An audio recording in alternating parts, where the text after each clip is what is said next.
சக்தியானவா ஜீவநாயகா, அன்பாலே வாழும் தேவா. சக்தியானவா ஜீவநாயகா, அன்பாலே வாழும் தேவா. ஆதி அந்தமாய் அருள் நீதி உண்மையாய் என்றென்றும் வாழும் தேவா. சக்தியானவா ஜீவநாயகா, அன்பாலே வாழும் தேவா. தந்தை மகன் தூய் ஆவியாரின் பெயராலே ஆமென். நம் ஆண்டவராகிய இயேசு கிறிஸ்துவின் அருளும் கடவுளின் அன்பும் தூய் ஆவியாரின் நட்புறவும் உங்கள் அனைவரோடும் இருப்பதாக. ஆன்மாவோடும் இருப்பதாக.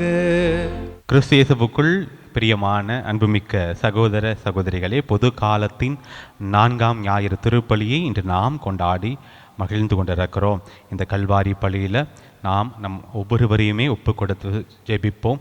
சிறப்பாக நம்முடைய குடும்பங்களை ஒப்பு கொடுத்து மன்றாடுவோம்.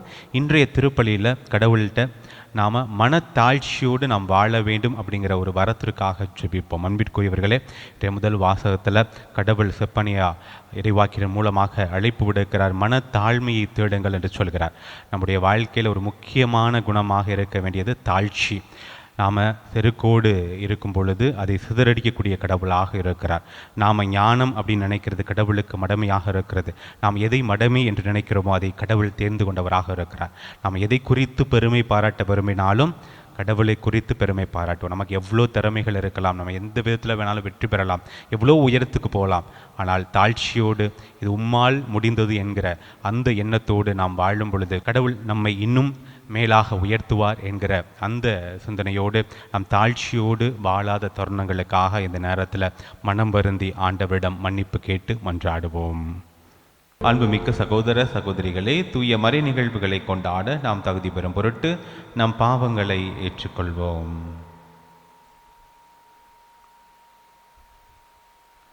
எல்லாம் வல்ல இறைவனிடமும் சகோதர சகோதரிகளே, உங்களிடமும் நான் பாவியென ஏற்றுக்கொள்கிறேன். ஏனெனில் என் சிந்தனையாலும் சொல்லாலும் செயலாலும் கடமையில் தவறியதாலும் பாவங்கள் பல செய்தேன்.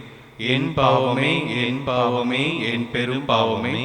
ஆகையால் எப்பொழுதும் கன்னியான புனித மரியாவையும் வானதூதர் புனிதர் அனைவரையும் சகோதர சகோதரிகளே உங்களையும் நம் இறைவனாகிய ஆண்டவரிடம் எனக்காக வேண்டிக் கொள்ள மன்றாடுகிறேன். எல்லாம் வல்ல இறைவன் நம் மீது இரக்கம் வைத்து நம் பாவங்களை மன்னித்து நம்மை நிலை வாழ்வுக்கு அழைத்துச் செல்வாராக. ஆமென்.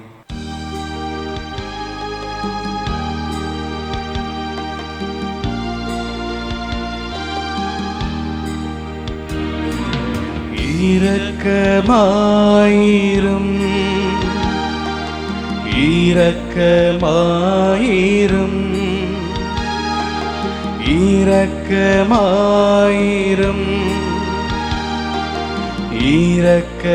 இரக்கமாயிரும். ஆண்டவரே இறைவனே இரக்கமாயிரும்,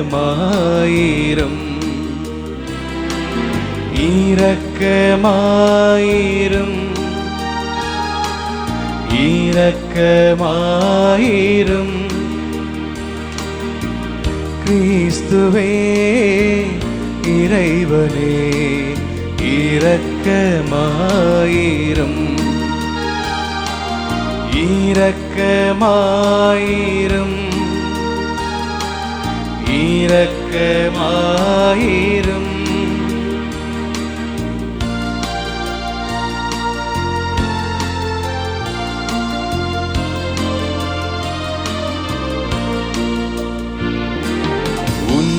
உன்னதங்களிலே கடவுளுக்கு மாட்சி உண்டாகுக.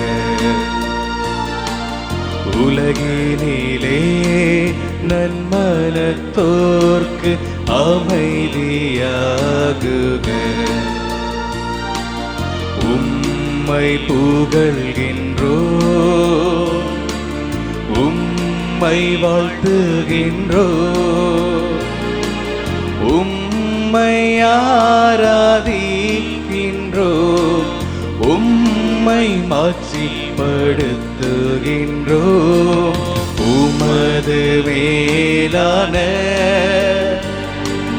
மாட்சியின் பொருட்டு உமக்கு நன்றி கூறுகின்றோம்.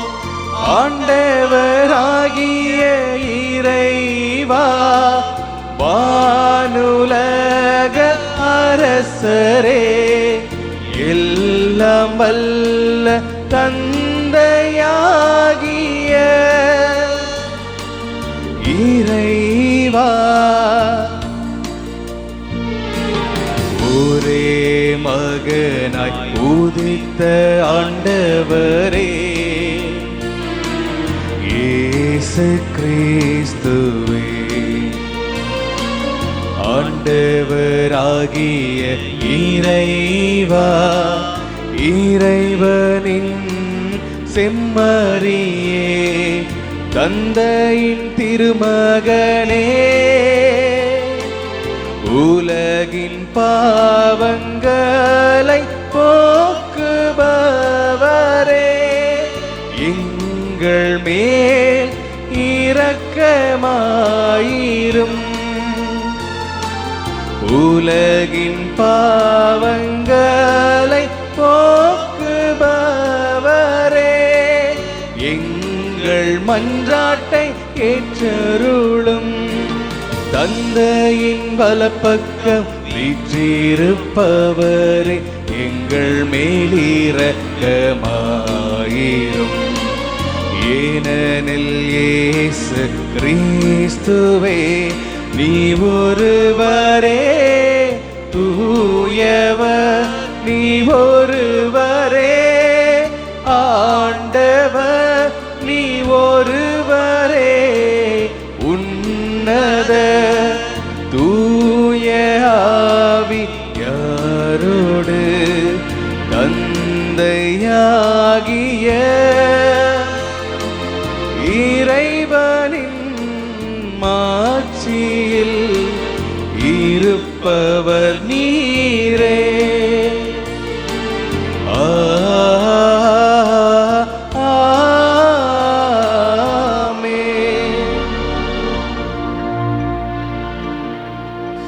ஜெபிப்போமாக. ஆண்டவரே எங்கள் இறைவா, நாங்கள் முழு மனதுடன் உம்மை வழிபட வேண்டுகின்றோம். அவ்வாறே எல்லா மக்களையும் நேரிய உள்ளத்துடன் அன்பு செய்யவும் அருள்வீராக. உம்மோடு தூய ஆவியின் ஒன்றிப்பில் இறைவனா என்றென்றும் வாழ்ந்து ஆட்சி செய்கின்ற எங்கள் ஆண்டவராகிய இயேசு கிறிஸ்து வழியாக உம்மை மன்றாடுகின்றோம். ஆமென். முதல் வாசகம். ஏழ்மையும் எளிமையும் உள்ள மக்களை உன் நடுவில் விட்டு வைப்பேன்.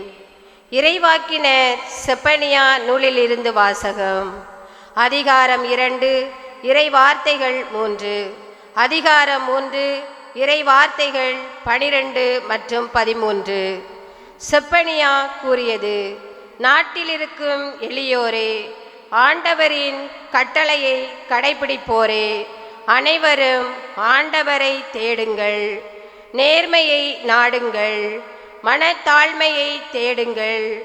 ஆண்டவரது சினத்தின் நாளில் ஒருவேளை உங்களுக்கு புகலிடம் கிடைக்கும். ஏழை எளியோரை உன் நடுவில் நான் விட்டு வைப்பேன். அவர்கள் ஆண்டவரின் பெயரில் நம்பிக்கை கொள்வார்கள். இஸ்ரேலில் எஞ்சியோர் கொடுமை செய்ய மாட்டார்கள். வஞ்சக பேச்சு அவர்களது வாயில் வராது. அச்சுறுத்துவார் யாருமின்றி அவர்கள் மந்தையைப் போல் மேய்ந்து இளைப்பாறுவார்கள். ஆண்டவரின் அருள்வாக்கு. இறைவனுக்கு நன்றி. அனைவரும் பாட வேண்டிய பதிலுரை. ஏழையின் உள்ளத்தோர் பேறு பெற்றோர். ஏனெனில் விண்ணரசு அவர்களதே. ஏழையின் உள்ளத்தோர் பேறு பெற்றோர், ஏனெனில் விண்ணரசு அவர்களதே. ஏழையின் உள்ளத்தோர் பேறு பெற்றோர், ஏனெனில் விண்ணரசு அவர்களதே. ஏழையின் உள்ளத்தோர் பேறு பெற்றோர், ஏனெனில் விண்ணரசு அவர்களதே. ஆண்டவர் ஒடுக்கப்பட்டோருக்கான நீதியை நிலைநாட்டுகின்றார். பசித்தோருக்கு உணவு அளிக்கின்றார். சிறைப்பட்டோருக்கு விடுதலை அளிக்கின்றார் அளிக்கின்றார். ஏழையின் உள்ளத்தோர் பேறு பெற்றோர், ஏனெனில் விண்ணரசு அவர்களதே. ஆண்டவர் பார்வையுற்றோரின் கண்களை திறக்கின்றார். தாழ்த்தப்பட்டோரை உயர்த்துகின்றார். நீதிமான்களிடம் அன்பு கொண்டுள்ளார். ஆண்டவர் அயல் நாட்டினரை பாதுகாக்கின்றார் பாதுகாக்கின்றார். ஏழையின் உள்ளத்தோர் பேறு பெற்றோர், ஏனெனில் விண்ணரசு அவர்களதே. அனாதை பிள்ளைகளையும் கைம்பெண்களையும் ஆதரிக்கின்றார். ஆனால் பொல்லாரின் வழிமுறைகளை கவிழ்த்து விடுகின்றார். சீயோனே, உன் கடவுள் என்றென்றும் எல்லா தலைமுறைக்கும் ஆசி செய்வார். ஏழையின் உள்ளத்தோர் பேறு பெற்றோர், ஏனெனில் விண்ணரசு அவர்களதே. ஏழையின் உள்ளத்தோர் பேறு பெற்றோர், ஏனெனில் விண்ணரசு அவர்களதே. இரண்டாம் வாசகம். வலுவற்றவை என உலகம் கருதுபவற்றை கடவுள் தேர்ந்து கொண்டார். திருத்தூதர் பவுல் கொரிந்தியருக்கு எழுதிய முதல் திருமுகத்திலிருந்து வாசகம். அதிகாரம் 1, இறை வார்த்தைகள் 26 முதல் 31 வரை. சகோதர சகோதரிகளே, நீங்கள் அழைக்கப்பட்ட நிலையை எண்ணி பாருங்கள். மனித கணிப்பின்படி உங்களுள் ஞானிகள் எத்தனை பேர், வலியோர் எத்தனை பேர், உயர்குடி மக்கள் எத்தனை பேர். ஆனால் கடவுள் ஞானிகளை வெட்கப்படுத்த மடமை என உலகம் கருதுபவற்றை தேர்ந்து கொண்டார். அவ்வாறே வலியோரை வெட்கப்படுத்த வலுவற்றவை என உலகம் கருதுபவற்றை தேர்ந்து கொண்டார். உலகம் ஒரு பொருட்டாக கருதுபவற்றை அழித்துவிட அது தாழ்ந்ததாக கருதப்பட்டவையும் இகழ்ந்து தள்ளுபவற்றையும் கடவுள் தேர்ந்தெடுத்தார். எவரும் கடவுள் முன் பெருமை பாராட்டாதபடி அவர் இப்படி செய்தார். அவரால் தான் நீங்கள் கிறிஸ்துவுடன் இணைக்கப்பட்டிருக்கிறீர்கள். கிறிஸ்துவே கடவுளிடமிருந்து நமக்கு வரும் ஞானம். அவரே நம்மை ஏற்புடையவராக்கி தூயவராக்கி மீட்கின்றார். எனவே மறைநூலில் எழுதியுள்ளவாறு பெருமை பாராட்ட விரும்புகிறவர் ஆண்டவரை குறித்தே பெருமை பாராட்டட்டும். ஆண்டவரின் அருள்வாக்கு. இறைவனுக்கு நன்றி.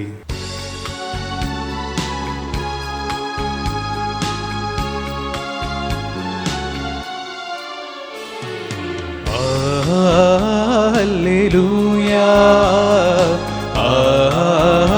அல்லேலூயா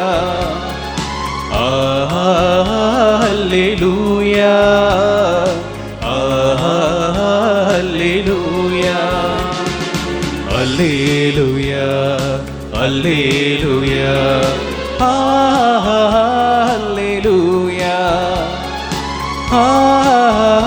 அல்லேலூயா. மகிழ்ந்து பேருவகை கொள்ளுங்கள், ஏனெனில் விண்ணுலகில் உங்களுக்கு கிடைக்கும் கைமாறு மிகுதியாகும். அல்லேலூயா அல்லேலூயா அல்லேலூயா அல்லேலூயா அல்லேலூயா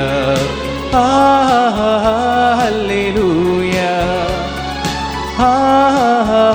அல்லேலூயா. ஆண்டவர் உங்களோடு இருப்பாராக. ஆன்மாவோடும் இருப்பாராக. புனித மத்தேயு எழுதிய நற்செய்தியிலிருந்து வாசகம். ஆண்டவரே மாட்சி உமக்கே. மத்தேயு எழுதிய நற்செய்தி அதிகாரம் 5 இறைவசனங்கள் 1-12 வரை. இயேசு மக்கள் கூட்டத்தை கண்டு மலை மீது ஏறி அமர அவருடைய சீடர் அவர் அருகே வந்தனர். அவர் திருவாய் மலர்ந்து கற்பித்தவை: ஏழையரின் உள்ளத்தோர் பேறு பெற்றோர், ஏனெனில் விண்ணரசு அவர்களுக்கு உரியது. துயருறுவோர் பேறு பெற்றோர், ஏனெனில் அவர்கள் ஆறுதல் பெறுவர். கனிவுடையோர் பேறு பெற்றோர், ஏனெனில் அவர்கள் நாட்டை உரிமை சொத்தாக்கி கொள்வர். நீதி நிலைநாட்டும் வேட்கை கொண்டோர் பேறு பெற்றோர், ஏனெனில் அவர்கள் நிறைவு பெறுவர். இரக்கமுடையோர் பேறு பெற்றோர், ஏனெனில் அவர்கள் இரக்கம் பெறுவர். தூய்மையான உள்ளத்தோர் பேறு பெற்றோர், ஏனெனில் அவர்கள் கடவுளை காண்பர். அமைதி ஏற்படுத்துவோர் பேறு பெற்றோர், ஏனெனில் அவர்கள் கடவுளின் மக்கள் என அழைக்கப்படுவர். நீதியின் பொருட்டு துன்புறுத்தப்படுவோர் பேறு பெற்றோர், ஏனெனில் விண்ணரசு அவர்களுக்கு உரியது. என் பொருட்டு மக்கள் உங்களை இகழ்ந்து துன்புறுத்தி உங்களை பற்றி இல்லாதவை பொல்லாதவையெல்லாம் சொல்லும்போது நீங்கள் பேறு பெற்றவர்களே, மகிழ்ந்து பேறு வகை கொள்ளுங்கள், ஏனெனில் விண்ணுலகில் உங்களுக்கு கிடைக்கும் கைமாறு மிகுதியாகும். ஆண்டவரின் அருள்வாக்கு. கிறிஸ்துவே உமக்கு புகழ். கிறிஸ்து இயேசுவில் அன்பிற்கும் பாசத்திற்கும் இனிய அன்பான இறை மக்களே, ஆராதனை வலையொலியின் அன்பு நேயர்களே, உங்களோடு பொது காலத்தினுடைய 4வது ஞாயிறு இறை வார்த்தையை பகிர்ந்து கொள்வதில் பெரும் மகிழ்ச்சி கொள்கிறேன். ஆண்டவர் ஒவ்வொரு வாரமும் நமக்கு இறை சிந்தனையை கொடுக்கிற பொழுது அந்த இறை வார்த்தையின் வாயிலாக நம்மை வலுப்படுத்துகிறார், உறுதிப்படுத்துகிறார், வாழ்க்கைக்கான நம்பிக்கையை தருகிறார். அதனால தான் கத்தோலிக்க திருச்சபையில் நம் மக்களை அடிக்கடி அழுத்தி சொல்வதுண்டு, ஞாயிற்றுக்கிழமை திருப்பலிக்கு சொல்லுங்கள், ஆண்டவர் உங்களை காண்பதற்கு ஆவலோடு ஆலயத்தில் காத்திருக்கிறார். காத்திருந்து உங்களை காண்கிற இறைவன் உங்களை வெறுங்கொயோடு அனுப்பாமல் வார்த்தை என்கிற ஆயுதத்தினால், வார்த்தை என்கிற சக்தியினால் உங்களை நிரப்புகிறார். அதனால தான் நம்ம ஞாயிற்றுக்கிழமை திருப்பலியை நாம் மிகவும் அழுத்தி கொண்டே இருக்கிறோம். திருப்பலிக்கு சொல்லுங்கள், ஆண்டவருடைய வார்த்தையை கேளுங்கள், புது ஆற்றலை, உற்சாகத்தை, உத்வேகத்தை நீங்கள் பெறுவீர்கள் என்று. அந்த விதத்தில் இந்த வாரத்தில் ஆண்டவர் நமக்கு மழை பொழிவின் வழியாக ஒரு ஆசீர்வாதத்தை தருகிறார். இன்றைக்கு மழை பொழிவிலேயே 9 முறை பேர் பெற்றோர் பேர் பெற்றோர் பேர் பெற்றோர் என்று 9 இடங்களில் வரும். பிளஸட் ஆர் யூ, நீங்கள் பேறு பெற்றவர்கள், ஆசீர்வதிக்கப்பட்டவர்கள் அப்படின்ற வார்த்தையை ஆண்டவர் சொல்லுகிறார். பல நேரங்களில் நம்ம ஆலயங்களுக்கு போகிற பொழுதும் சரி, நம்முடைய ஜெபங்களில் நம்ம அதிகமாக பயன்படுத்துகிற வார்த்தை என்னன்னா, ஆசீர்வதிக்கப்பட்டவர்கள், ஆசீர்வாதத்தை தாங்க ஆண்டவரே அப்படின்னு சொல்லி தான் நம்ம ஜெபங்கள்ல கேட்கிறோம். இன்றைக்கு நற்செய்தியிலேயே 8 விதமான ஆசீர்வாதங்களை சொல்லியிருக்கிறார். 9வது 8வது சொன்னதனுடைய அல்லது ஒட்டுமொத்தத்தினுடைய சுருக்கமாகத்தான் 9வது அந்த பேறு பெற்றோர் என்கிற வார்த்தை வந்திருக்கும். ஆனால் மத்தேயு நற்செய்தியின் அடிப்படையில 8 பேறு பெற்றோர் மலைப்பொழிவினுடைய ஆசீர்வாதத்தின் செய்தி கொடுக்கப்பட்டிருக்கிறது. ஒட்டுமொத்தமா நம்ம பார்த்தோம்னா இந்த புதிய ஏற்பாட்டில் பார்த்தீங்கன்னா 37 இடங்கள்ல இந்த பேறு பெற்றோர் அப்படின்ற அந்த சொற்பதம் பயன்படுத்தப்பட்டிருக்கிறது. ஏதாவது ஒரு காரணத்தின், இந்த காரணத்தின் பொருட்டு நீங்கள் பேறு பெற்றோர் என்று. அதுல இயேசு மட்டுமே 17 முறை இந்த பேறு பெற்றோர் என்ற வார்த்தையை பயன்படுத்துறாரு. குறிப்பா இன்றைக்கு வாசிக்கப்பட்ட இந்த நற்செய்தியாக இருக்கிற மழைப்பொழிவில் மட்டுமே 8 முறை இந்த பேறு பெற்றோர் என்கிற பதம், ஆசீர்வதிக்கப்பட்டோர் என்கிற பதம், ஆசீர்வாதத்திற்கு பாத்திரமானோர் என்கிற பதமானது பயன்படுத்தப்பட்டிருக்கிறது. மத்தேயு நற்செய்தியாளர் இயேசுவை இந்த பேறு பெற்றோர் என்கிற இந்த வார்த்தை சொல்லுகிற பொழுது 10 கட்டளைக்கு இணையான ஒரு கட்டளையை ஆண்டவர் கொடுப்பதன் மூலமாக ஒரு புதிய மோசேவாக மத்தேயு நற்செய்தியாளர் இயேசுவை நமக்கு முன் காண்பிக்கிறார். 10 கட்டளை பார்த்தீங்க அப்படின்னா டோன்ட் அப்படின்றதான் வரும். செய்யாதே, இதை செய்யாதே, அதை செய்யாதே, இதை செய்யாதே, அதை செய்யாதேன்னு. ஆனால் இங்க பாத்தீங்கன்னா இயேசு என்ன சொல்றாரு? இதை செய்பவருக்கு இது கிடைக்கும், இதை செய்பவருக்கு அது கிடைக்கும் அப்படின்னு சொல்லி 8 விதமான ஆசீர்வாதங்களை ஆண்டவர் நமக்கு சொல்லுகிறார். அந்த 8 ஆசீர்வாதங்களையும் ஒரு முறை வாசிக்கலாம்னு நினைக்கிறேன். ஏழையரின் உள்ளத்தோரா இருக்கிறீங்களா? நீங்க பேறு பெற்றவங்க. துயருறோராக இருக்கிறீங்களா? நீங்களும் பேறு பெற்றவர்கள். கனி உடையவராக இருக்கிறீர்களா? நீங்கள் பேறு பெற்றவர்கள். நீதியை நிலைநாட்டும் வேட்கை கொண்டிருக்கிறீர்களா? நீங்கள் பேறு பெற்றோர். இரக்கம் கொண்டவராக இருக்கிறீர்களா? நீங்கள் பேறு பெற்றோர். தூய உள்ளமுடையவராக இருக்கிறீர்களா? நீங்கள் பேறு பெற்றோர். அமைதியை ஏற்படுத்துபவர்களாக இருக்கிறீர்களா? நீங்களும் பேறு பெற்றோர். நீதியின் பொருட்டு துன்புறுத்தப்படுவதற்கும் உங்களை தயார் நிலையில் வைத்திருக்கிறீர்களா? நீங்களும் பேறு பெற்றோர் என்று ஆண்டவர் இன்றைக்கு இந்த பேறு பெற்றோர் என்ற வார்த்தையை பழைய ஏற்பாட்டுல செய்யாதே செய்யாதே செய்யாதே என்று சொன்னதை புதிய ஏற்பாட்டுல செய்கிறவர் செய்கிறவர் செய்கிறவர் என்ற நேர்மறை பார்வையில் இயேசு ஆண்டவர் நமக்கு தந்திருக்கிறார். அதனால தான் மத்தேயு நற்செய்தியாளர் இயேசுவை புதிய மோசேவாக நமக்கு இந்த இடத்தில் அறிமுகப்படுத்தி காட்டுகிறார். ஒரு காரியத்தை செய்கிற பொழுது நீ நல்லா இருப்ப, உனக்கு இது கிடைக்கும் அப்படின்னு எளிமையாக சொல்லி முடிக்காம ஓ த பிளஸட்னஸ், ஓ நீங்கள் பேறு பெற்றவர்கள், ஆசீர்வதிக்கப்பட்டவர்கள் அப்படின்ற வார்த்தையை ஆண்டவர் ரொம்ப அழுத்தமாக சொல்லுகிறார். ஒரு எளிமையான காரியத்திலும் கூட இருக்கிற அந்த இறைத்தன்மையை காணுகிற பொழுது அங்க நமக்கு இந்த பிளஸட்னஸ், அந்த ஆசீர்வாதம் நமக்கு தெரிய வரும். ஒரு ஊர்ல ஒரு ராஜா இருக்கிறாரு. அந்த ராஜாவு நல்ல மனிதர், அருமையான மனிதர், எல்லோரையும் நேசிக்கக்கூடிய ஒரு நீதிமானாக அந்த அரசன் இருக்கிறான். அப்ப அந்த அரசனை காண வருகிறவர்கள் பெரும்பாலும் அரசனுக்கு ஏதாவது ஒரு பரிசு பொருள் தருவது உண்டு. ஒவ்வொரு வாரமும் ஞாயிற்றுக்கிழமை பிற்பகல்ல மக்கள் அவரை சந்திக்கலாம். விரும்புகிறவர்கள் அவரிடம் பரிசு கொடுத்து அவரிடமிருந்து மறுபரிசு பெற்றுக்கொள்ளலாம், அல்லது அவரிடமிருந்து சன்மானங்களை பெற்றுக்கொள்வது வழக்கமாக இருந்தது. அப்படி அவர் அந்த சன்மானம் பெறுவதற்கும் கொடுப்பதற்குமான நேரம் வந்தது. அப்போ நீண்ட நெடிய வரிசையில மக்கள் காத்திருந்து அரசனை பார்த்து அவர் புகழ் பாடி அவருக்கு நன்றி சொல்லி அவருக்கான ஆசீர்வாதத்தை கொடுத்து அவரிடமிருந்து ஏதாவது பெற்றுக்கொண்டு போகிறார்கள். அந்த கூட்டத்திலிருந்து ஒரு மனிதன் காத்து கொண்டு இருக்கிறான். ரொம்ப அழுக்கான ஒரு உடையோடு, ஒரு பிச்சைக்கார தோற்றம் கொண்டவராக இருக்கிறான். ஒரு பயந்து ஒரு விதமான நடுக்கத்தோடு வருகிறான். அப்போ அவர் ராஜாவுக்கு அருகில் வந்தவரம் ராஜா கேட்கிறாரு, என்ன உங்களுக்கு வேண்டும் என்று சொல்லி கேட்கிறார். இல்லை, எனக்கு என்ன வேணும் கேட்பதற்காக நாங்க வரவில்லை, உங்களுக்கு ஒண்ணு கொடுத்துட்டு போலான்னு நான் வந்திருக்கிறேன் அப்படின்னு சொல்றான். சுத்தி இருக்கிற அமைச்சர்கள் ஆச்சரியப்படுறாங்க. ஒரு பிச்சைக்கார தோற்றத்தில் இருக்கிறான், அவனுக்கு அன்றாட பிழைப்புக்காக உணவுக்காக யாராவது ஒருவருடைய கையை ஏந்தி நின்று இரவல் பெற்று உண்ணக்கூடிய இவனுக்கு அல்லது இவனிடமிருந்து என்ன ராஜாவுக்கு வரப்போகிறது என்பதை பார்ப்பதற்கு அத்தனை பேரும் ஆவலாக இருக்கிறார்கள். அப்போ அந்த பிச்சைக்காரன் சொன்னான், நான் பிச்சைக்காரன் அல்ல, பிச்சைக்காரனை போல இருக்கிறேன். நான் மிக நீண்ட நெடிய பயணமாய் பாலைவனத்தை கடந்துதான் இந்த அரண்மனை கோட்டையை அடைந்திருக்கிறேன். வர வழியில நான் ஒரு ஒயாசிஸ் பாலைவன சோலையை கண்டேன். அந்த பாலைவன சோலையில் ஒரு நீர்ச்சுனை இருந்தது. அந்த நீர்ச்சுனையில் இருக்கிற நீரை எடுத்து அருந்தினேன். அது அவ்வளவு தித்திப்பாக இனிப்பாக இருந்தது.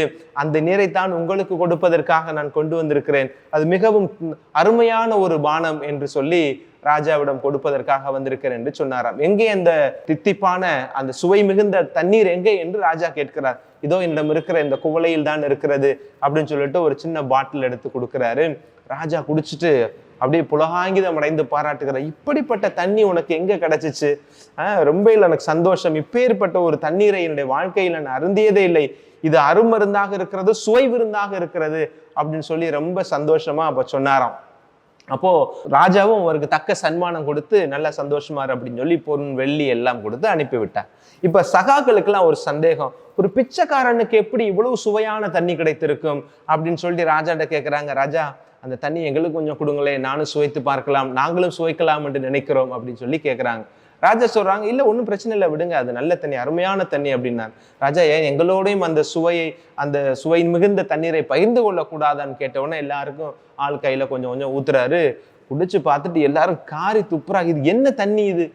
ஒரு மண்ணு மாதிரி இருக்குது, ஒரு மண்டியா இருக்கு. நீங்க கையில ஊத்தும் போது பாக்குறேன் இவ்வளவு அழுக்கா இருக்கு இந்த தண்ணி. அது சுவையும் இல்லை, ஒரு மாதிரி ஸ்மெல்லா, ஒரு நாற்றம் அடிக்கக்கூடிய தண்ணியாக இருக்கு. இதை போய் நீங்க ஏன் ராஜா குடிச்சிட்டு அவனுக்கு போய் இவ்வளவு பெரிய சன்மானத்தை கொடுத்தீங்க அப்படின்னு சொல்லி ராஜா கிட்ட அவர் இருக்கிற சகாக்கள் எல்லாரும் சொல்லுகிறார்கள். அப்ப ராஜா சொன்னாராம், நீங்க தண்ணியை பாக்குறீங்க, அந்த தண்ணிக்கு பின்னாடி இருக்கிற மனசை பாக்குறேன் அப்படின்னு சொன்னாராம். நீங்க என்னத்தை பாக்குறீங்க? இந்த மேட்டர், தண்ணீரை பாக்குறீங்க, but I am seeing the spirit அப்படின்னு சொன்னாராம். You are looking at the matter but I am seeing the spirit அப்படின்னு சொன்னாராம். நீங்க தண்ணீரை பாக்குறீங்க, அதனால உங்களுக்கு இது கசப்பா தெரியுது. நான் அந்த மனசை பாக்குறேன். அந்த மனுஷன் பாலை நிலத்துல நடந்து வருகிற அந்த நாட்கள்ல எவ்வளவு ஒரு தாகத்தோடு இருந்திருப்பான். அதனாலதான் ஒரு மண்ணா இருக்கிற, மண்டி போய் இருக்கிற, மண்டி தண்ணியா இருக்கிறது, ஒரு உவர்ப்பு தன்மை இருக்கிற அந்த தண்ணி அவனுக்கு சுவையா இருந்ததுக்கு காரணம் என்னன்னா அவனுடைய களைப்பு. அந்த களைப்பை போக்கக்கூடிய ஒரு மருந்தாய் அந்த இடத்துல அந்த தண்ணீர் இருந்ததுனால அவனுக்கு சுவையா இருந்துச்சு. அதே எண்ணத்தோட என்கிட்ட கொடுக்குறான். நான் சுவைத்த அந்த அரும் நீரை என்னுடைய ராஜாவும் அருந்தனும் நினைக்கிறானே, அந்த நல்ல உள்ளத்தை தான் நான் பார்த்தேன். அதன் பொருட்டுத்தான் அவன் மகிழும்படி நான் இந்த தண்ணீரின் சுவை அதிகம் என்பதை இன்னும் அதிகமாக சொல்லி அவனை சந்தோஷப்படுத்தி அவனுக்கு சன்மானம் கொடுத்தேன் என்று சொன்னாராம். பிரியமான பிள்ளைகளே, நம் ஆண்டவர் அப்படிப்பட்ட உள்ளம் கொண்டவராகத்தான் இருக்கிறார். நாம் அவரிடம் எதை கொடுத்தாலும் அதை பன்மடங்கு ரெட்டிப்பாய், மகிழ்ச்சியாய், பெருமைப்படுத்தக்கூடியவராக இருக்கிறார். ஆண்டவரிடம் கொண்டு போய் நாம் சேர்ப்பதற்கு இன்றைக்கு இந்த நற்செய்தியின் வாயிலாக ஆண்டவர் நமக்கு 8 ஆசீர்வாதத்திற்குரிய செய்தியை தருகிறார். எப்படியெல்லாம் நம் ஆண்டவரை மகிமைப்படுத்த முடியும், எப்படியெல்லாம் நம் ஆண்டவர் இயேசு கிறிஸ்துவை மகிழ்ச்சிப்படுத்த முடியும் அப்படின்றதுக்கு தான் இந்த 8 வழிகளை கொடுத்திருந்தார். துயருருவோருக்காக நீங்கள் அழுகிற பொழுது, நீதியை நிலைநாட்ட வேட்கை கொள்கிற பொழுது, தூய உள்ளம் கொண்டவராக இருக்கிற பொழுது, இவையெல்லாம் ஆண்டவர் நமக்கு தருகிற சாய்ஸஸ். ஆண்டவரை மகிமைப்படுத்துவதற்கு, அவருடைய மகிழ்ச்சிப்படுத்துவதற்கு, அவருடைய இரக்கத்தை பெறுவதற்கு, ஆசீர்வாதத்தை பெறுவதற்கு நான் என்ன செய்ய வேண்டும் என்பதற்கு 8 விதமான வழிமுறைகளை கொடுக்கிறார். 8ல நீங்க எதை வேணாலும் சூஸ் பண்ணிக்கிறீங்க அப்படின்றதை ஆண்டவர் சொல்லுகிறார். இந்த மழைப்பொழிவை நீங்க வெறுமனே பார்க்கிற பொழுது ஏதோ ஆண்டவர் அடிமைகளாக இருப்பதையும், தாழ்நிலையில் இருப்பவர்களையும், எது நடந்தாலும் எல்லாத்தையும் ஏத்துக்கிட்டு இருக்கணும் அப்படின்னு சொல்லுகிற பொழுது அப்படின்ற மாதிரி ஒரு பார்வை உங்களுக்கு கிடைக்கலாம். ஆனால் அது உண்மை அல்ல. இந்த துன்பத்தின் வழியாகவும், இந்த வேதனைகள் வழியாகவும், இந்த ஏற்றுக்கொள்ளுதலின் வழியாகவும் இறைவனை மகிமைப்படுத்தத்தான் ஆண்டவர் இந்த நாளில் நம்மை அழைப்பதாக இந்த நற்செய்தி நான் பார்க்கிறேன். இந்த மார்க்கு நற்செய்தியில் இருக்கிற மழைப்பொழிவு மதங்களை கடந்து மனிதர்களால் நேசிக்கப்பட்ட ஒரு நற்செய்தி பகுதி. மதங்களை கடந்து மனிதர்களால் நேசிக்கப்பட்ட ஒரு நற்செய்தி பகுதி. என்ன, நம்முடைய காந்தியடிகள் கூட இந்த ஒரு பர்டிகுலரா இருக்கிற இந்த இறை வார்த்தையை தான் சொல்லுவார். எனக்குள் ஒரு மாற்றம் ஏற்பட்டதற்கு ஒரு காரணம் சொல்லுவாங்க. அந்த சவுத் ஆப்பிரிக்கால ரயில்ல போகும்போது அவருக்கு ஏற்பட்ட அந்த ஒரு அனுபவம், அல்லது இந்தியாவில் ட்ரெயின்ல பயணிக்கிற பொழுது, அந்த தொடர்வண்டியில் பயணிக்கிற பொழுது அவர் பார்த்த ஒரு சில காரியங்கள் அவரை பாதித்தது என்று அவர் உள்ளூர காந்தியடிகளை சொல்வது, என்னை பாதித்த, என்னுடைய வாழ்க்கையில் மிகப்பெரிய தாக்கத்தை ஏற்படுத்திய வசனங்களில் ஒன்று மத்தேயு நற்செய்தியில் இருக்கிற இந்த மழைப்பொழிவு. நான் அதிகமாக இந்த பகுதியை நேசிக்கிறேன். அவர் தான் சொல்லுவார் இல்லையா, நான் கிறிஸ்துவை நேசிக்கிறேன் ஆனால் கிறிஸ்தவர்கள் நேசத்துக்குரியவர்களாக இல்லை அப்படின்ற கருத்தையும் இந்த மழைப்பொழிவை மையப்படுத்தி தான் சொல்லுவார். இந்த மழைப்பொழிவு எல்லாருக்குமே பொருந்தக்கூடியதாக இருக்கும். மதங்களை கடந்து, கலாச்சாரத்தை கடந்து யார் படித்தாலும் இது எப்படி திருக்குறள் எப்படி உலக பொதுமுறையாக இருக்கிறதோ, உலக மக்கள் எல்லோராலும் ஏற்றுக்கொள்ளக்கூடிய ஒன்றாக எப்படி இந்த இரட்டையடி திருக்குறள் இருக்கிறதோ, அதே போலதான் இந்த மழைப்பொழிவு ஒரு விதத்தில் சொல்ல போனால் இது திருக்குறளாக கூட நீங்கள் எடுத்துக்கொள்ளலாம். எல்லோருக்கும் பொருந்தக்கூடிய ஒன்றாக இருக்கிறது. இந்த 8 விதமான பயாட்டிடியூட்ஸ், ஒவ்வொரு ஆசீர்வாதத்தையும் ஆண்டவர் நமக்கு எதற்காக சொல்லுகிறார் என்று சொன்னால், மகிழ்ச்சியான வாழ்க்கையை பெறுவதற்காக, மகிழ்வான ஒரு வாழ்க்கை, ஆனந்தத்தை அடைவதற்காக, அந்த பேரானந்தத்தில் நாம் இணைந்து கொள்வதற்காகத்தான் இத்தனை பயாட்டிடியூட்ஸாக இருக்கிற இந்த மழைப்பொழிவின் பேறு பெற்றோருக்கான ஆசீர்வாதங்களை ஆண்டவர் தருகிறார். மகிழ்ச்சியை கண்டுகொள்வதற்கு இந்த பயாட்டிடியூட்ஸை, இந்த மழைப்பொழிவினுடைய பேறு பெற்ற வார்த்தைகளை நாம் வாழ்க்கையில் பயன்படுத்துகிற பொழுது, அதன்படி வாழுகிற பொழுது ஆண்டவர் நமக்கு அந்த பேரானந்தத்தின் பேரின்பத்தை நமக்கு தருவார் என்பதைத்தான் இன்றைய மழைப்பொழிவு நமக்கு சொல்லுகிறது. ஒரு பூனை அம்மா பூனை நின்றுட்டு இருந்துச்சான். அப்ப அந்த பூனை குட்டி கிருகிருன்னு அப்படி சுத்திக்கிட்டே இருக்குது. அப்போ தாய் பூனை அந்த குட்டி பூனையை பார்த்து கொண்டே இருக்கிறது. அப்புறம் அந்த குட்டி பூனையை பார்த்து தாய் பூனை கேட்குது, என்ன பண்ற மகளே அப்படின்னு சொல்லி கேட்கும் போத அந்த பூனை சொன்னிச்சான், நான் என்னுடைய வாளை பிடிப்பதற்கு முயற்சி செய்கிறேன். ஏன் அப்படின்னு கேட்கும் போது தான் சொன்னிச்சான், பக்கத்து வீட்டுக்கார பூனை சொன்னிச்சு, உன் வாளில் தான் சந்தோஷம் இருக்கு, அதை புடி அப்படின்னு சொன்னிச்சான். உடனே அந்த குட்டியினுடைய இயலாமை, அதனுடைய பேதமைத்தன்மையை பார்த்துட்டு தாய் பூனை சொன்னிச்சான், அது தவறான ஒரு படிப்பினை, அம்மா சொல்றதை நீ கேளு அப்படின்னு சொன்னாங்களா. யாரோ சொல்றதை கேட்டுட்டு நீ வாழை பிடிக்க பார்க்குற இல்லையா, அது தவறு. அம்மா நான் சொல்றேன், நான் சொல்றதை கேளு, என்னம்மா அப்படின்னு சொல்லி கேட்டுச்சான். நீ வாழை பிடிக்க நினைச்ச அப்படின்னா அது உனக்கு முன்னாடி ஓடிக்கிட்டே இருக்கும். அதை விட்டு நீ முன்னாடி போ, உன் வாழ் உன் பின்னாடி தன்னாலே வந்துடும் அப்படின்னு அம்மா பூனை சொன்னாங்களாம். அப்போதான் இந்த குட்டி பூனை யோசிக்குது, ஆமா அம்மா சொல்றது சரியாத்தானே இருக்குது, நான் இந்த வாழை பிடிக்கணும்னு நினைக்கும் போது அது எனக்கு முன்னாடி ஓடுது, நான் எதுக்கு இன்னொருத்தனை துரத்தணும், நான் தேடி வர்றத நான் துரத்தி பிடிக்கிறத விட நான் தேடி வர்றது என் பின்னாடி வர வைக்கிறேன் அப்படின்னு சொல்லிட்டு அந்த குட்டி பூனை முன்னாடி போகும்போது தனக்கு பின்னாடி எப்பவுமே வாள் பின்னாடி தானே வரும், அந்த வாள் பின்னாடி வர்றதை பார்த்து அவ்வளோ ஆனந்தம் அடைஞ்சிச்சான். பத்தியா என் பின்னாடி தான் நீ வர்ற அப்படின்னு சொல்லிட்டு. பிரியமான பிள்ளைகளே, மகிழ்ச்சியை, ஆனந்தத்தை நாம் தேடி பிடிக்க நாம் நினைக்கிற பொழுது அது ஒருபோதும் எட்டாக்கனியாக நம்மை அலைய விட்டு கொண்டே இருக்கும். அதை விட்டு ஆண்டவர் சொல்லி இருக்கிற இந்த 8 விதமான வாழ்க்கையினுடைய அந்த சத்தியங்களை, வாழ்க்கை முறைகளை நாம் பின்பற்றுகிற பொழுது ஆனந்தம் நம்முடைய வீடு தேடி வரும். மகிழ்ச்சி மற்றற்ற நிலையில அது மடையிறந்த வெள்ளமாய் உங்களுடைய உள்ளங்களையும் இல்லங்களையும் நிரப்ப ஓடி வரும் என்பதைத்தான் இந்த நாளில இந்த மழைப்பொழிவின் வாயிலாக ஆண்டவர் நமக்கு சொல்வதாக நான் நினைக்கிறேன். மழைப்பொழிவோட ஒவ்வொரு வசனத்தை நீங்க எடுத்துக்கோங்களேன், 8 விதமான பகுதிகள் இருக்கிறது. இந்த 8 விதமான பகுதிகளையும் சொல்லுகிற பொழுது உதாரணத்துக்கு ஒரு பகுதி நீங்க எடுங்களேன், என்ன சொல்லலாம், ஏழையரின் உள்ளத்தோர் பேறு பெற்றோர் அப்படின்னு ஒன்று. ஆமா சரிதான், இப்படித்தான் எங்க ஊர்ல ஒருத்தர் இருந்தாரு, அவருக்கு எல்லாருக்குமே நல்ல மனுஷன் அவரை சொல்லுவாங்க அப்படின்னு உடனே நம்ம சொல்லுவோம். ஒரு உதாரணத்துக்கு இன்னொன்று சொல்றேன் பாருங்க, இரக்கமுடைய ஒரு பேர் பெற்றோர். ஆமாங்க நீங்க சொல்றது 100க்கு 100 உண்மை சாமி, எங்க மதர் தெரசா கூட அப்படித்தான், எல்லாரும் மேலே இறக்கப்படுவாங்க, அதனாலதான் ஆண்டவரை அவ்வளோ ஒரு உயர்வான இடத்து கொண்டு போயிட்டாங்க. நீதியின் பொருட்டு துன்புறுத்தப்படுவோர் பேர் பெற்றோர். நீங்க சொல்றது 100க்கு 100 சாரி சாமி. இந்த சமீபத்திலோட பாருங்க, ஸ்டெயின் சுவாமி அடிகள் அவர் எவ்வளவு தூரம் நீதிக்காக அந்த மலைவாழ் மக்கள் ஒரு நியாயத்தை பெற வேண்டும் என்பதற்காக, உரிமை பெற வேண்டும் என்பதற்காக குரல் கொடுத்து இறுதி வரை சிறைச்சாலையில் இருந்து சமீபத்தில் இறந்து போன ஒருத்தர் தானே அப்படின்னு சொல்லி நான் 8 பயாட்டிடியூட்ஸையும் வாசிக்க பொழுது இந்த ஒவ்வொரு பேறு பெற்றோருக்கான அந்த வாக்கு தத்தத்தை நான் சொல்லுகிற பொழுது நீங்க யாராவது ஒருவரை நீங்க என்ன செய்ய முடியும், எளிமையாக நம் உதாரணத்துக்கு கொண்டு வர முடியும். இன்னைக்கு ஆண்டவர் அதை நமக்கு விரும்பல. அவர் என்ன கேட்கிறாரு, இந்த 8ல நீ எதுல இருக்கிற அப்படின்னு பார்க்க சொல்றாரு. இந்த 8ல் என் மகனே என் மகளே, நீ எந்த இடத்தில் உன்னை பொருத்தி பார்க்கிறாய்? ஒவ்வொரு பேறு பெற்றோருக்கும் 10 பேர் 20 பேர் என்று நீ பட்டியலிட்டு இத்தனை பேரை காட்டுகிறாயே, உன்னுடைய பெயர் ஏதாவது ஒரு இடத்தில் இருக்கிறதா என்பதை சுய ஆய்வு செய்து பார்ப்பதற்கும், இருந்தது என்றால் அதை 1ஐ 2ஆய் மாற்றிக்கொள்வதற்கு முயற்சி செய்ய வேண்டும்படியாகவும், இல்லை என்றால் இந்த இடத்தை நாம் நிறைவு செய்வதற்கு, அடைவதற்கு ஆண்டவர் ஒவ்வொருவருக்கும் அழைப்பை கொடுப்பதாக நான் பார்க்கிறேன். எளியவராக இருக்கிறதுக்கும், தூயவராக இருப்பதற்கும், கனிவுடையவராக இருப்பதற்கும், நீதியின் பால் வேட்கை கொண்டு இருப்பவராக இருப்பதற்கும், இரக்கம் கொண்டவராக இருப்பதற்கும், தூய உள்ளம் கொண்டவராக இருப்பதற்கும், அமைதியை ஏற்படுத்துவதற்கும், நீதியின் சார்பெடுப்பதற்கும் ஆண்டவர் நமக்கு பல நிலைகளில் வழிகளை அமைத்து தந்தே இருக்கிறார். ஆனால் நாம் இந்த குறுகலான வழியின் வழியாக நுழைவதை காட்டிலும் அகன்ற வாயிலை நோக்கி நாம் நுழைய பார்க்கிறோம். இந்த 8 பேறு பெற்றோருக்கான இந்த வாழ்க்கை முறை என்பது ஒரு குறுகலான பாதையில், ஒரு குறுகலான வாயில் வழியாக நுழையக்கூடிய ஒரு வாழ்க்கை முறைதான். ஆனால் இன்றைக்கு இருக்கிற இந்த உலகமானது, இன்றைக்கு இருக்கிற நவநாகரிக உலகமானது, இன்றைக்கு இருக்கிற நவீன கலாச்சாரமும் இந்த சமூக ஊடகங்களும் நமக்கு சொல்வது இந்த 8ஐ கடந்திருக்கிற அகண்ட வாயில் வழியாக எப்படி எளிமையாக நுழையலாம் என்பதை நமக்கு சொல்லிக்கொண்டே இருக்கிறது.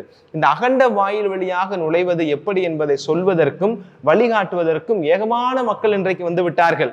ஆனால் இந்த குறுகிய பாதையாக இருக்கிற இந்த 8 வாயில்களுக்குள்ளாக நுழையணும். இந்த 8 வாயிலுக்குள்ள நுழையிறதை தான் இயேசு நம்மகிட்ட விரும்புகிறாரு. ஆனால் இந்த 8ஐ கடந்து 8 லட்சம் பாதைகளை இன்றைக்கு இந்த உலகம் உருவாக்கி வைத்திருக்கிறது. இந்த 8க்குள்ளாக நுழைந்தவர்களைத்தான் திருச்சபை புனிதர் என்று நமக்கு சொல்லி முன்மாதிரியாக தந்திருக்கிறது. ஒவ்வொரு புனிதருடைய வாழ்க்கையை நீங்கள் எடுத்து பார்த்தீர்கள் என்று சொன்னால் எல்லா புனிதருமே இந்த 8க்குள்ள ஏதாவது ஒரு இடத்துல அவர்கள் கனகச்சிதமாக பொருந்துவார்கள். ஒரு சில புனிதர்கள் ஒன்றுக்கு மேற்பட்ட வாயில்களுக்குள் நுழைந்தவர்களாக இருப்பார்கள். ஒரு சில புனிதர்கள் 3, 4 என்று அந்த வாயில்களுடைய எண்ணிக்கையை பெருக்கிக் கொண்டே போவதின் பொருட்டு அவருடைய புனிதத்துவத்தின் மேன்மையை திருச்சபை நமக்கு உயர்த்தி காட்டிக் கொண்டே இருக்கிறது. என் அன்பு இறை பிள்ளைகளே, இன்றைய நாளில இந்த இறை வார்த்தை பகுதியை கேட்கிற நம் ஒவ்வொருவருக்குமே நான் மீண்டுமாக சொல்ல விரும்புகிற ஒரு செய்தி இதுதான். இது போன்று இந்த 8 வாயில்கள் வழியாக நாம் நுழைகிற பொழுது நம்மை உலக முட்டாள் என்று கூட சொல்லலாம், பிழைக்க தெரியாதவன் என்று கூட சொல்லலாம், அல்ல ஒரு விதத்துல அறிவற்றவன் என்று கூட சொல்லலாம், இவன் அந்த காலத்து ஆள் என்றாக கூட சொல்லலாம். அவர்களுக்கு எதெல்லாம் மடமையாக தெரிகிறதோ அதுதான் நமக்கு ஞானமாக தெரிய வேண்டும். அவர்கள் இன்றைக்கு மடமை என்று சொல்வதும், முட்டாள்தனம் என்பது சொல்வதும், பிழைக்க தெரியாதவன் என்று சொல்பவர்கள் சொல்லிக்கொண்டே இருப்பார்கள். நாம் இந்த உலகத்தை சார்ந்தவர்கள் அல்ல. அவர்களுடைய கணிப்பும் கணக்கும் இவ்வுலகில் அவர்களுக்கு நாம் செய்யக்கூடிய காரிய மடமையை போல தெரியலாம். எளியவராக, இரக்கம் கொண்டவராக, நீதியின் சார்பெடுக்கக்கூடியவர்களாக நாம் இருக்கிற பொழுது அவர்களுடைய பார்வைக்கு நாம் பிழைக்க தெரியாதவர்களாக இருக்கலாம். ஆனால் நாம் இவ்வுலகை சார்ந்தவர்கள் அல்ல என்கிற ஆழமான எண்ணம் உள்ளத்தில் வேரூண்டி விட்டது என்று சொன்னால் அவர்களுடைய கூற்றை தள்ளி வைத்து விட்டு அவர்களுக்கு மடமையாய் தெரியக்கூடிய காரியத்தை ஆண்டவர் ஞானத்தினுடைய பிறப்பிடமாய் மாற்றுவார். 1 கொரிந்தியர் 1:25 அதைத்தானே நாம் வாசிக்கிறோம். மனித ஞானத்தை விட கடவுளுடைய மடமை ஞானமிக்கது. அப்படி நம்மள ஒருத்தட முட்டாள்தனமா இருக்கிறான் அப்படின்னு அவன் சொல்றான்னா நம்ம சொல்லணும், நீ உன்னுடைய பார்வையில் நான் முட்டாள்தனமாக இருக்கிறேன், ஆனால் என்னுடைய கடவுளுடைய பார்வையில் நான் ஞானமிக்கவனாக இருக்கிறேன். கடவுள் ஞானிகளை வெட்கப்படுத்த 1 கொரிந்தியர் 1:27 சொல்கிறார். கடவுள் ஞானிகளை வெட்கப்படுத்த மடமை என இந்த உலகம் கருதுபவற்றை தேர்ந்து கொண்டார். அதுதான் உண்மை. அப்ப நாம என்ன செய்யணும்? இந்த உலகம் எவற்றையெல்லாம் மடமை என்று சொல்லுகிறதோ நாம் அதை தேர்ந்து கொள்ள வேண்டும். இந்த உலகம் எவற்றை மடமை என்று சொல்லுகிறதோ நாம் அதை தேர்ந்து கொள்ள வேண்டும். அதைத்தான் இயேசு ஆண்டவர் செய்தார். இந்த உலகத்தில் அவர் தன்னுடைய சீடர்களுக்கான அந்த குழுவை உருவாக்குகிற பொழுது யாரெல்லாம் முட்டாள்கள் என்று நினைத்து கொண்டிருந்தார்களோ அவர்களைத்தான் இயேசு ஆண்டவர் தனக்கென்று அழைத்து அவர்களை புனிதராக, பேறு பெற்ற மனிதர்களாக அவர் மாற்றியது போல இந்த உலகம் சொல்லுகிற மடமைக்கான காரியங்களாக இருக்கிற அந்த 8ஐயும் நாம் தேர்ந்தெடுக்கிற பொழுது விண்ணகத்தினுடைய வாயிலை, அந்த பேறுபற்ற நிலையை அடைவதற்கு, ஆசீர்வாதத்தின் பிள்ளைகளாக நாம் வாழ்வதற்கு ஆண்டவர் நமக்கு ஒரு வாய்ப்பை இந்த நாளில் தருகிறார். வறியோரை வெட்கப்படுத்த வலுவற்றவை என உலகம் கருதுவரவற்றை தான் ஆண்டவர் தேர்ந்து கொண்டார். இந்த உலகம் மடமை என்று சிலுவையை சொன்னது, இயேசு அந்த சிலுவையை தேர்ந்தெடுத்தார். பேறு பெற்ற மனிதராக, பேறு பெற்றவர்களுக்கெல்லாம் மிக பெரும் பேரும் ஆசீர்வாதமாக இன்றைக்கு இருக்கிறார்.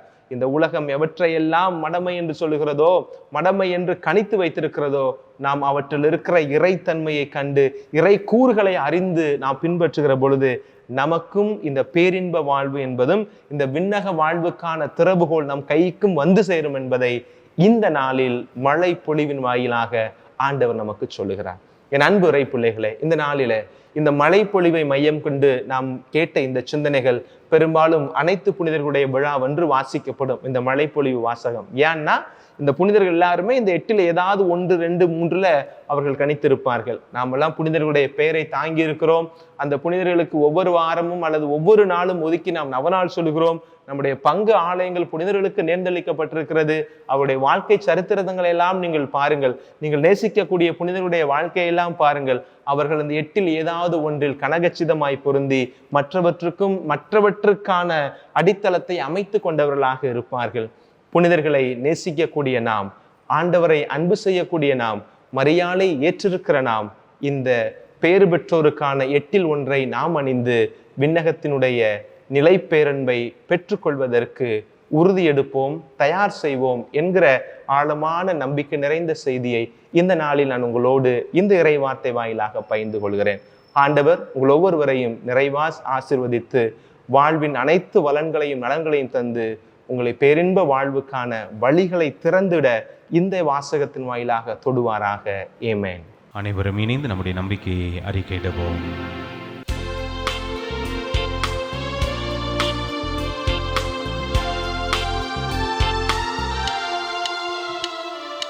விண்ணையும் மண்ணையும் படைத்தவராம் கடவுள் ஒருவர் இருக்கின்றார். தந்தை, மகன், துயராவியராய் ஒன்றாய் வாழ்வோரை நம்புகிறேன். தூய ஆவியின் என் வல்லமையா இறைமகன் நமக்காய் மனிதரா கண்ணி மறியிடம் பிறந்தவராம் இயேசுவை உறுதியாய் நம்புகிறேன் பிலாத்துவின் ஆட்சியில் பாடுபட்டார் சிலுவையில் இறந்து அடக்கப்பட்டார் மூன்றாம் நாளில் உயிர்த்தெழுந்தார் இறப்பின் மீதே வெற்றி கொண்டார் விண்ணகம் வாழும் தந்தையிடம் அரியணை கொண்டு இருக்கின்றார் உலகம் முடியும் காலத்திலே நடுவராய் திரும்பவும் வந்திடுவார் தூய ஆவியாரை நம்புகிறேன் பாரினில் அவர் துணை வேண்டுகிறேன் பாவ மன்னிப்பில் தூய்மை பெற்று பரிகார வாழ்வில் நிலைத்திடுவேன் திரு அவை உரைப்பதை நம்புகிறேன் புனிதர்கள் உறவை நம்புகிறேன் உடலின் உயிர்ப்பை நிலை வாழ்வை உறுதியுடனே நம்புகிறேன்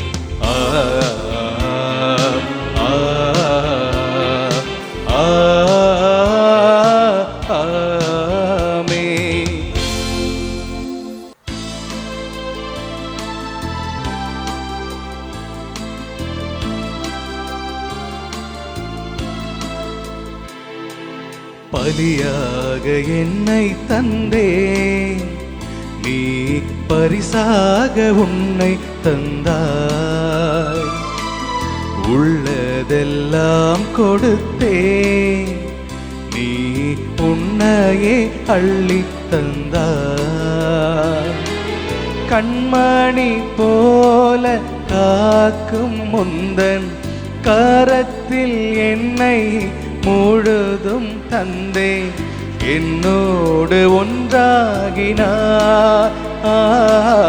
எல்லாமே உனதாக்கினாய் பலியாக என்னை தந்தே நீ பரிசாக உன்னை தந்தாய் உள்ளதெல்லாம் கொடுத்தே நீ உன்னையே அள்ளி தந்தாய். அன்புமிக்க சகோதர சகோதரிகளே, என்னுடையதும் உங்களுடையதுமான இப்பலி எல்லாம் வல்ல தந்தையாகி இறைவனுக்கு ஏற்றதாகும்படி மன்றாடுங்கள். ஆண்டவர் தம் திருப்பேரின் புகழ்ச்சிக்காகவும் மாட்சிக்காகவும் நமது நன்மைக்காகவும் புனித திராவை அனைத்து நலனுக்காகவும் உமது கையிலிருந்து இப்பலி ஏற்றுக்கொள்வாராக.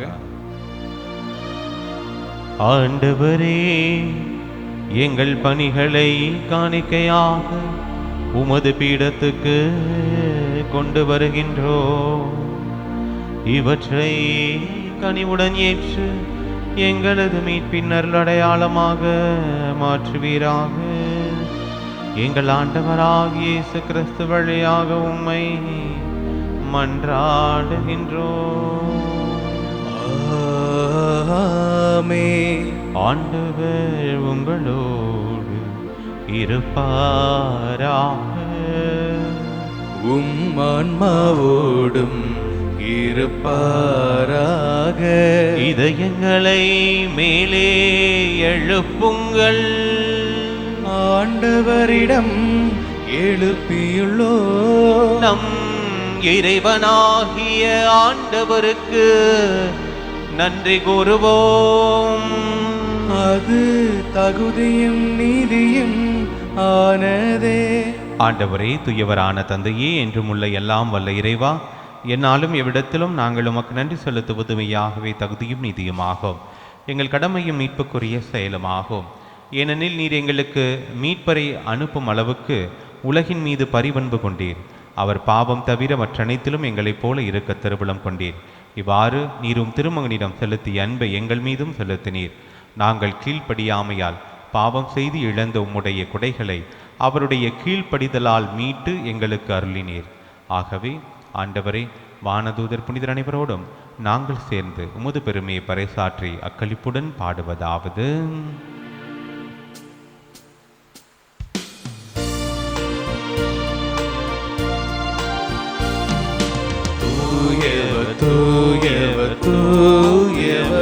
வான் படைகளின் கடவுளாம் ஆண்டவர்.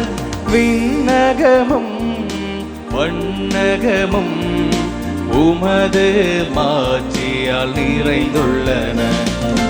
உன்னதங்களிலே ஓசானா, உன்னதங்களிலே ஓசானா. ஆண்டவர் பெயரால் வருகிறவர் ஆசி பெற்றவர். உன்னதங்களிலே ஓசானா, உன்னதங்களிலே ஓசானா.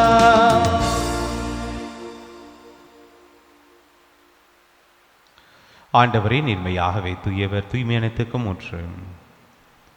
ஆகவே உம்முடைய ஆவியை பொழிந்து காணிக்கைகளை தூய்மைப்படுத்த உம்மை வேண்டுகின்றோம். இவ்வாறு எங்கள் ஆண்டவர் இயேசு கிறிஸ்துவின் உடலும் இரத்தமுமாக எங்களுக்கு இவை மாறுவனவாக. அவர் பாடுபட உளம் கடிந்து தம்மை கையளித்த போது அப்பத்தை எடுத்து நன்றி செலுத்தியதை பிட்டு தம் சீடர்களுக்கு அளித்து கூறியதாவது: அனைவரும் இதிலிருந்து பெற்று உண்ணுங்கள், ஏனெனில் இது உங்களுக்காக கையளிக்கப்படும் என் உடல்.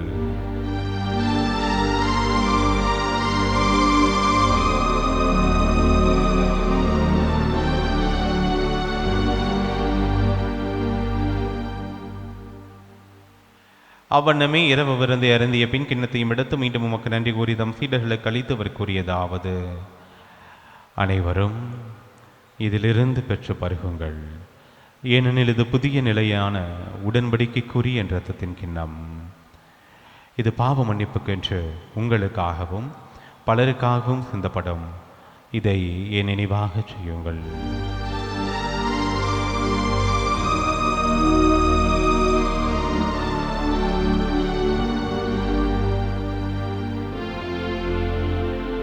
நம்பிக்கையின் மறை பொருள். ஆண்டவரே, நீ வருமளவும் உமது இறப்பினை அறிக்கையிடுகின்றோ, உமது உயிர்ப்பினையும் எடுத்துரைக்கின்றோ. ஆகவே ஆண்டவரே, நாங்கள் கிறிஸ்துவின் இறப்பினையும் உயிர்ப்பினையும் நினைவு கூர்ந்து வாழ்வு தரும் அப்பத்தையும் மீட்பளிக்கும் கிண்ணத்தையும் உமக்கு ஒப்புக் கொடுக்கின்றோம். உம் திருமுன் என்று உமக்கு ஊழியம் புரிய தகுந்தவர்கள் என எங்களை ஏற்றுக்கொண்டீர். எனவே உமக்கு நன்றி செலுத்துகின்றோம். மேலும் கிறிஸ்துவின் உடலிலும் இரத்தத்திலும் பங்கு கொள்ளும் எங்களை தூய ஆவியார் ஒன்று சேர்க்க வேண்டும் என உம்மை தாழ்மையுடன் மன்றாடுகின்றோம். ஆண்டவரே, உலகெங்கும் பரவியிருக்கும் ஒரு திரு அவையை நினைவு கூர்ந்தருளும். எங்கள் திருத்தந்தை லியோ, எங்கள் ஆயர் ஆரோக்கியராஜ், எல்லா திருநிலையினராகிய அனைவரோடும் முது திரு அவை அன்பில் நிறைவு பெறச் செய்தருளும். உயிர்த்தெழும் எதிர்நோக்குடன் துயில் கொள்ளும் எங்கள் சகோதர சகோதரிகளையும் இறந்தோர் அனைவரையும் இரக்கத்துடன் நினைவு கூர்ந்து முது திருமுக ஒளியின் உள்ளேற்றருளும். எங்கள் அனைவரும் மீது இரக்கமாயிரம். கடவுளின் கன்னித்தாயான புனித மரியா, அவருடைய கணவரான புனித யோசேப்பு, புனித திருத்தூதர்கள், இவ்வுலகில் உமக்கு உகந்தவராக இருந்தோர் ஆகிய புனிதர் அனைவருடனும் நாங்கள் நிலை வாழ்வில் பங்கொள்ளும் தகுதி பெற்று திருமகன் இயேசு கிறிஸ்து வழியாக உம்மை புகழ்ந்தேத்த வரமருள உம்மை மன்றாடுகின்றோம்.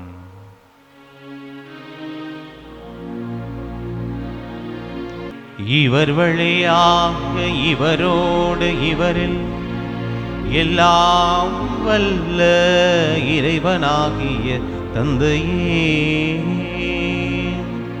தூய ஆவியாரின் ஒன்றிப்பில் எல்லா புகழும் மாட்சியும் என்றென்றும் உமக்கு உரியதே.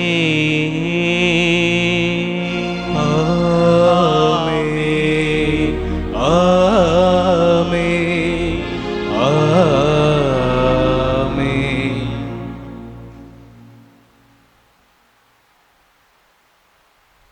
மீட்பரின் கட்டளையால் கற்பிக்கப்பட்டு இறைப்படிப்பினையால் பயிற்சி பெற்ற நாம் துணிந்து சொல்வோம்: விண்ணுலகில் இருக்கிற எங்கள் தந்தையே, உமது பெயர் தூயது என போற்ற பெறுக. உமது ஆட்சி வருக. உமது திருவுள்ளம் விண்ணுலகில் நிறைவேறுவது போல மண்ணுலகிலும் நிறைவேறுக. எங்கள் அன்றாட உணவை இன்று எங்களுக்கு தாரும். எங்களுக்கு எதிராக குற்றம் செய்வோரை நாங்கள் மன்னிப்பது போல எங்கள் குற்றங்களை மன்னியும். எங்களை சோதனைக்கு உட்படுத்தாதையும், தீமையிலிருந்து எங்களை விடுவித்தருளும். ஆண்டவரே, தீமை அனைத்திலிருந்தும் எங்களை விடுவித்து எங்கள் வாழ்நாளில் அமைதியை கனிவுடன் அருளும் கொண்டாடுகின்றோம். உமது இரக்கத்தின் உதவியால் நாங்கள் பாவத்திலிருந்து எப்போதும் விடுதலை பெற்று யாதொரு கலக்கமுமின்றி நலமாயிருப்போமாக. நாங்கள் எதிர்நோக்கி இருக்கும் பெரின்பத்துக்காகவும் எம் மீட்பராகிய இயேசு கிறிஸ்துவின் வருகைக்காகவும் காத்திருக்கின்றோம். ஏனெனில் ஆட்சியும் வல்லமையும் மாட்சியும் என்றென்றும் உமதே. ஆண்டவரே இயேசு கிறிஸ்துவே, அமைதியை உங்களுக்கு விட்டுச் செல்கின்றேன், என் அமைதியையே உங்களுக்கு அளிக்கின்றேன் என்றும் திருத்துதலுக்கு மொழிந்தீரே. எங்கள் பாவங்களை பாராமல் உமது திரு அவையின் நம்பிக்கையை கண்ணோக்கி உமது திருவுளத்திற்கு ஏற்பதற்கு அமைதியும் ஒற்றுமையும் அளித்தருள்வீராக என்று வாழ்ந்து ஆட்சி செய்கின்றவர் நீரே. ஆமென். ஆண்டவருடைய அமைதி உங்கள் அனைவரோடும் என்றும் இருப்பதாக, உம் ஆன்மாவோடும் இருப்பதாக. ஒருவருக்கொருவர் ஆண்டவருடைய அமைதியை மகிழ்ச்சியோடு பகிர்ந்து கொள்வோம்.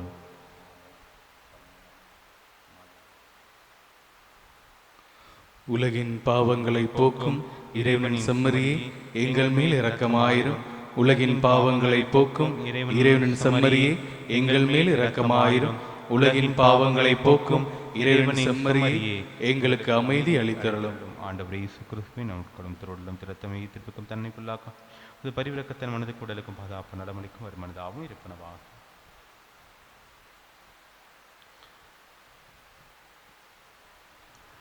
இதோ இறைவனின் செம்மறி, இவரே உலகின் பாவங்களை போக்குபவர். செம்மறியின் விருந்துக்கு அழைக்க பெற்றோர் பேறு பெற்றோர். ஆண்டவரே, நீர் என் இல்லத்தில் எழுந்தருள நான் தகுதியற்றவன், ஆனால் ஒரு வார்த்தை மட்டும் சொல்லியறலும் எனது ஆன்மா நலமடையும். கிறிஸ்துவின் திருவுள்ளம் திறத்தமை காத்து மெத்திய வாழ்வளிப்பதாக. ஆசை திருவிருந்துக்கான மன்றாட்டு.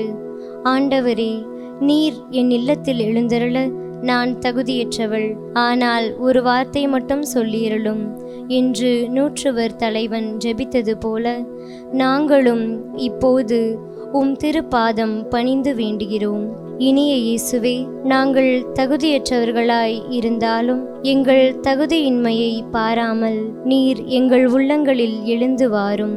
உம் அன்பிலும் அருளிலும் நாங்கள் நிலைத்திருக்க எம்முள் எழுந்து வாரும். நன்மை செய்வதில் ஆர்வமுள்ளவர்களாய் தீமைகள் அனைத்திலிருந்தும் விடுதலை பெற்றவர்களாய் வாழவும் எங்களை வழிநடத்த வாரும். எல்லா நலன்களாலும் வளங்களாலும் எங்களை நிரப்ப வாரும். ஆமேன்.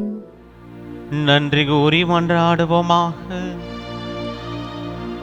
ஆண்டவரே, மீட்பளிக்கும் கொடையால் வலுவூட்ட பெற்ற நாங்கள் உம்மை வேண்டுகின்றோம். அதனால் முடிவில்லா மீட்பின் இந்த உதவியால் உண்மையான நம்பிக்கை என்றும் வளர்ச்சியோர செய்வீராக.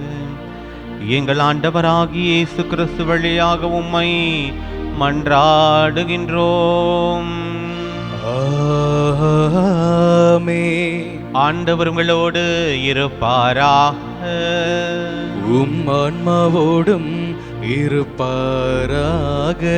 எல்லாம் வல்ல இறைவன் தந்தை, மகன், தூயாவியார் உங்கள் ஒவ்வொருவரையும் நிறைவாக ஆசீர்வதிப்பாராக. ஆமென். சென்று வாருங்கள், திருப்பலி நிறைவேறிற்று. இறைவனுக்கு நன்றி.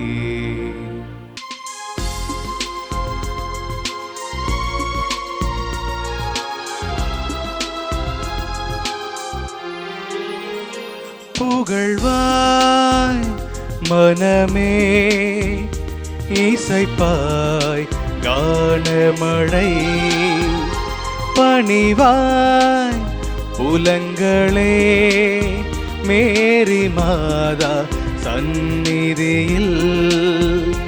புகழ்வாய் மனமே, இசைப்பாய் கானமழை, பணிவாய் புலங்களே மேரி மாதா சந்நிதியில்.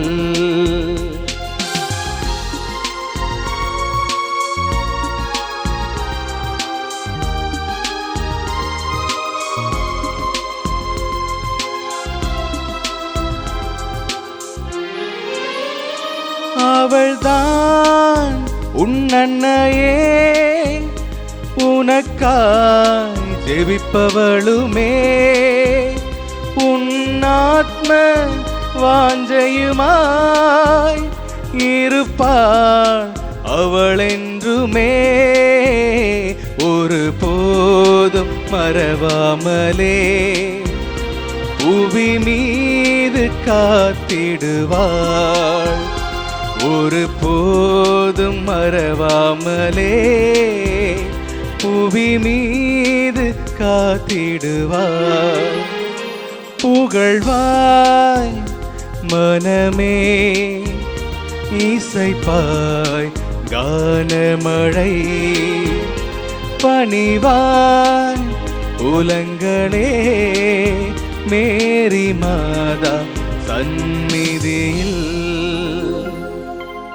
தந்தை மகன் தூய ஆவியின் பேராலே ஆமென்.